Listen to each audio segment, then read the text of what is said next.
Welcome to the Gateless Gate Koan 3 today, Gutei's finger. We get to learn one finger Zen. We also get a safety reminder that whatever happens in this koan, everyone gets to keep their fingers. This is not going to be a literal koan. It is not a literal koan. So no one goes and chopping anybody's fingers off today.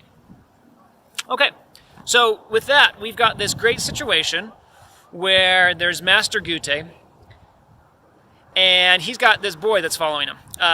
Boy, like an assistant.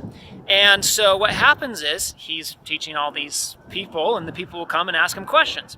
And so what he does is he holds up his one finger. It's his one finger Zen. And the boy observes this. And he's like, wow, hot dog, I can do this too. And so when people come to him and they're like, hey, is he in? The little boy, the assistant, holds up his one finger. And he's like, check this out, I've got this one finger. Well, Gutei learns about this. And he's like, uh-oh, the boy does not understand what one finger Zen is. And so what happens is he takes the poor kid and he brings him to the room with the knives and he's like, give me your finger, chop! He chops the finger off. So the boy runs screaming and crying away. And Gutei stops him and he says, boy! And he raises his one finger. At that point, the boy understands. He understands that it was never about the finger to begin with.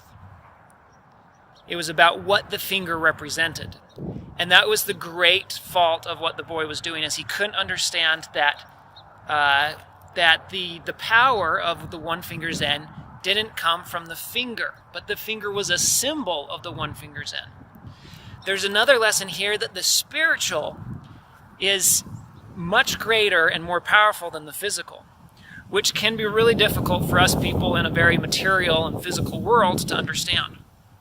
But this is one of the secrets of attaining enlightenment. One of the reasons why people who are materialistic are caught up in the world, are caught up in the chaotic karma, as we talked about last time in Koan 2, have a hard time finding enlightenment. But that's why it was so important to this Zen master to teach this boy that what he's showing symbolically is that it's better for you to lose your finger, your physical finger, but understand the one finger Zen is still there without, than it is to have your physical finger and not understand the one finger Zen. So Gutei's finger is a very powerful lesson to the power of the symbolic and the value that the symbolic has for us in understanding Zen. So we've talked about Mu. We've talked about being humble and detached. And so now with Koan 3, we can understand to remember as we go through to begin looking towards the spiritual and that which cannot be seen. So do me a favor, and in these next koans, pay attention to whenever someone says formless form or idea, spirit, or anything that is symbolic or spiritual, because those are the keys and the clues to help us slowly remove ourselves from the purely physical and start understanding the symbolic, the spiritual, and those formless foundations that hold the universe together. And that is the power of Gutei's one finger Zen.